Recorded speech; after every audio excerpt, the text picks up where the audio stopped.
Hi, I'm Tara. And I'm Malcolm. In this video, we're going to explain the basics of good speaker placement.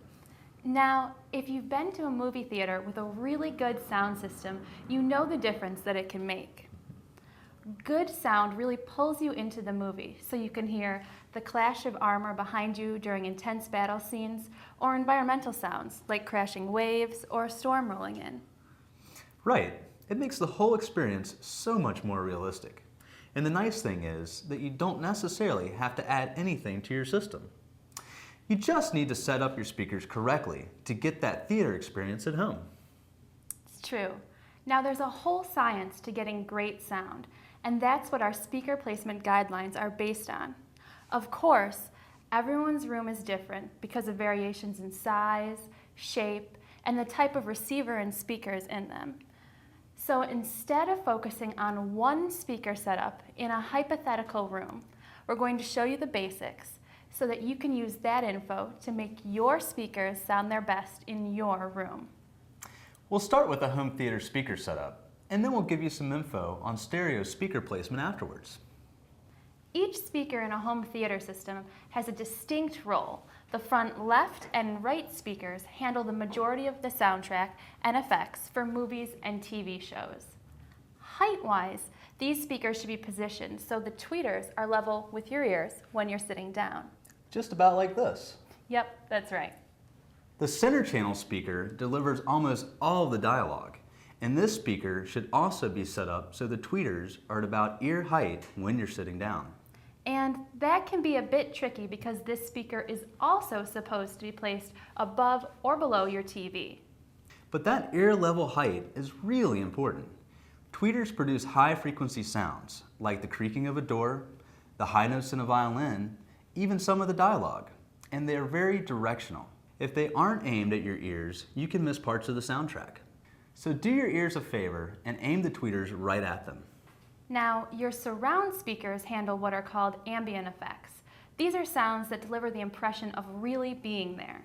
These range from the gentle patter of raindrops to the ricochet of a bullet.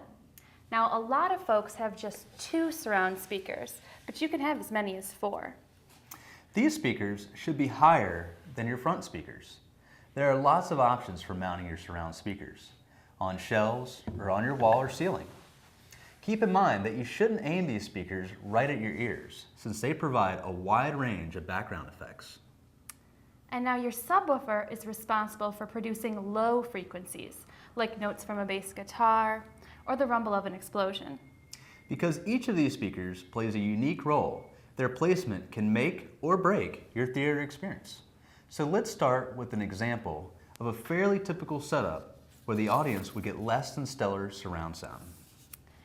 And we'll assume the height of each speaker is right and just look at the position within the room. So here, the left and center speakers look okay, but the front right speaker is off by itself. Right, there's a big hole on this side. The sound that should be filling out this space is being sent over here, and that's going to result in uneven sound. Yeah, and even more confusing may be the way the surround speakers are positioned. This one is supposed to be sending specific audio to the right side of the room. But where's it going to hit? To the left. That's right. And so when someone throws a baseball across the screen and it hits the neighbor's window with a crash over on the far right, our viewer is going to hear that primarily with their left ear. And that's pretty confusing when you're watching a movie. Yeah, now let's look at what this setup should be. The front left and right speakers are angled or toed in towards the primary listening position. See how the sound fields overlap on and around the main seat? That's a good sign that the listener is going to get really complete 360-degree sound.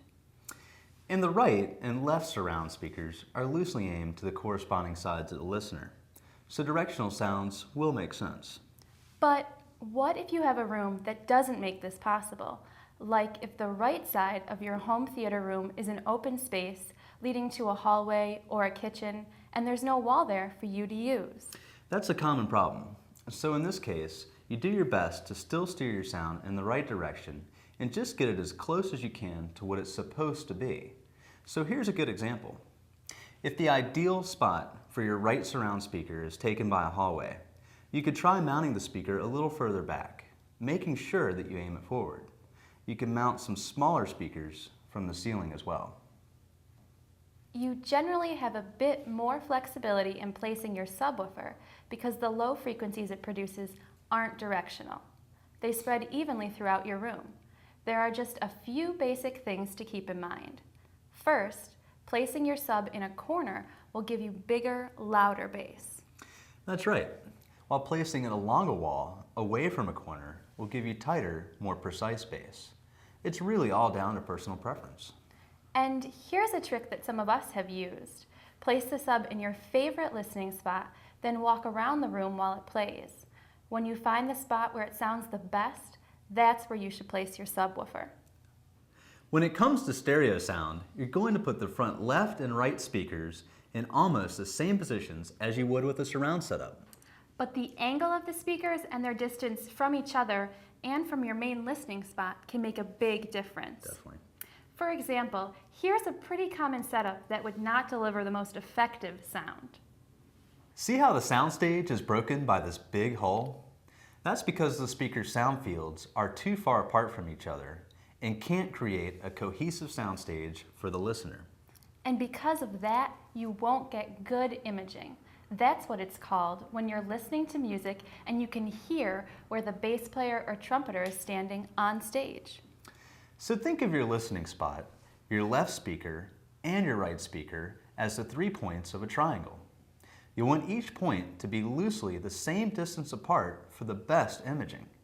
You can adjust based on how wide your main listening area is by angling your speakers or sliding them closer together, or both. And that should give you the basic info you need to adjust your speaker placement for the best sound.